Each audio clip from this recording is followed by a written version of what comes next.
ہر لمحہ محبوب پریشان رہے. یہ تھوڑا عرصہ پہلے ڈاکٹر ہارون صاحب مسلمان ہوئے ہیں اور ابھی انہوں نے 2-3 کتابوں کا انگریزی میں ترجمہ کیا ہے اور بھی کچھ کتابوں پہ وہ کام کر رہے ہیں. ہالینڈ کے رہنے والے ڈاکٹر صاحب ہیں. توجہ ہے میری بات پر آپ عزیزوں؟ ڈاکٹر صاحب کہتے ہیں کہ میں نے یہ سنا تھا کہ مسلمان دہشت گرد ہیں, یہ بم بلاسٹ کرتے ہیں. تو میں جہاں لفظ اسلام آتا تھا وہاں سے میں تھوڑا پچ جاتا تھا, پیچھے ہٹ جاتا تھا. لیکن میرے مزاج کے اندر یہ بات شامل تھی کہ میرے اندر اللہ نے بڑا انسانیت کا جذبہ رکھا ہوا تھا. تو میں ایک تنظیم قائم کر رہا تھا. میرا خیال تھا کہ ایک ایسی جماعت بناؤں کہ جو پوری دنیا کے اندر اسلام, توجہ ہے میرے عزیزوں کی, کہتے میرا خیال تھا ایسی جماعت قائم کروں کہ جو پوری دنیا میں لوگوں کی خدمت کرے اور بغیر امتیاز کے کرے, اسلام والوں کی بھی اور غیر مسلموں کی بھی. لیکن مجھے بڑا دھچکا رہتا تھا کہ مسلمان سخت گیر قوم ہے. میں نے بہت ساری جماعتوں کا منشور اور دستور منگایا اور میں نے کہا میں اپنی جماعت کا دستور لکھوں گا تو پہلے ذرا سارا میں مطالعہ کر لوں. ڈاکٹروں کا ٹیبل ہوتا ہے, اس کے اوپر شیشہ لگا ہوتا ہے, نیچے وہ جو چیز ضروری ہوتی ہے وہ رکھ لیتے. کہتے ایک مصر کے مولانا صاحب آئے ہوئے تھے ہالینڈ کے دورے پر, اچھی انگریزی جانتے تھے تو کسی وجہ سے علیل ہو گئے. میرے پاس وہ آئے اور انہوں نے دیکھا کہ میں انسانی حقوق پر کچھ لکھ رہا ہوں, کام کر رہا ہوں. تو وہ دیکھ کر کے مجھے کہنے لگے کہ ڈاکٹر صاحب آپ کوئی تنظیم قائم کر رہے ہیں؟ میں نے کہا ہاں. تو کہتے انہوں نے ہلکا سا ٹچ دیا, زور نہیں دیا, اور ویسے بھی جو ہلکی بات ہوتی ہے وہ ذرا دل میں جلدی بیٹھ جاتی ہے. کہتے ہیں ہلکا سا ٹچ دیا, کہنے لگے اگر کبھی موقع ملے تو میرے نبی پاک کی بھی سیرت پڑھ کے دیکھیں. بس ہلکی سی بات, اور وہ جملہ چھوڑ گئے. اعلیٰ حضرت فاضل بریلوی علیہ رحمہ نے لکھا ہے ضروری نہیں کہ تم جو کہہ رہے ہو وہ منوا کے اٹھو, لیکن میسج ضرور چھوڑ دیا کرو.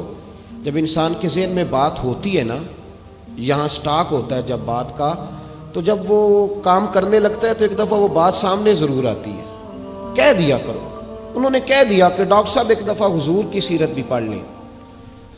کہتے ہیں میرے ذہن میں بات بیٹھ گئی, مصروف آدمی تھا, زیادہ تو نہیں میں مطالعہ کر سکتا تھا, لیکن میں ایک دن 10 منٹ گھر میں ملے تھے تو میں کمپیوٹر پہ بیٹھا اور میں نے کہا کہ انگریزی میں جو کتابیں حضور سید عالم صلی اللہ علیہ وسلم کی سیرت کی ہیں ان کو ذرا دیکھتا ہوں. تو فرماتے ہیں کہ میں نے نیٹ پہ سرچ کیا, پہلی حدیث آئی اور میں کلمہ پڑھ کے مسلمان ہو گیا. حدیث کہاں ہے؟ سبل الہدی والرشاد میں بھی ہے, کنز العمال میں بھی ہے, مسند احمد میں بھی ہے, ابن اسحاق میں بھی ہے, ابن اشام میں بھی ہے, اور شاید سیرت کی تمام کتابوں میں آپ کو روایت مل جائے.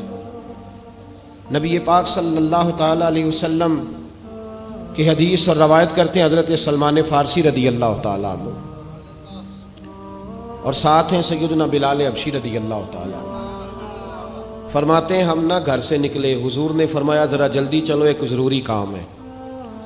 فرماتے ہیں بڑی تیزی کے ساتھ آج روٹین سے ہٹ کر محبوب نے تیز تیز قدم مبارک اٹھائے, تیز تیز, اور فرماتے ہیں ایک گلی ہم نے کراس کی, دوسری گلی میں جو پہنچے تو پھٹے پرانے کپڑے, سادی سی بی بی, اور حالت بتاتی تھی کہ بیچاری کسی غریب گھر کی ہے. وہ سڑک پہ کھڑی تھی اور رو رہی تھی. میرے کریم رسول نے فرمایا بلال اسے پوچھو کیا مسئلہ ہے, کیوں روتی ہے؟ تو حضرت سلمان عرض کرتے ہیں میں نے کہا حضور میں پوچھ لیتا ہوں, آپ جائیے, کام بڑا ضروری ہے جو نکلیں, میں معلومات کرتا ہوں. تو محبوب نے فرمایا نہیں, اس کے آنسو پوچھنے سے ضروری کوئی کام بھی نہیں, پہلے اس کی داد رسی ہوگی, اسے پہلے پوچھا جائے گا. روتے نہیں رہتے لوگ گھروں میں, لوگ گزر نہیں جاتے چپ کر کے, کتنے لوگ تڑپتے ہیں, کون احساس کرتا ہے؟ نبی پاک سید عالم صلی اللہ علیہ وسلم رکے اور اس خاتون سے پوچھا کیا بات ہے؟ اس نے کہا کہ بات کوئی بھی نہیں, میرا ایک ہی موٹا سا مسئلہ ہے. کہا وہ کیا؟ کہنے لگی میں غریب ہوں, اور غریبی بذات خود بہت بڑا گناہ ہوتی ہے, لوگ بڑا جرم سمجھتے ہیں اس کو بذات خود.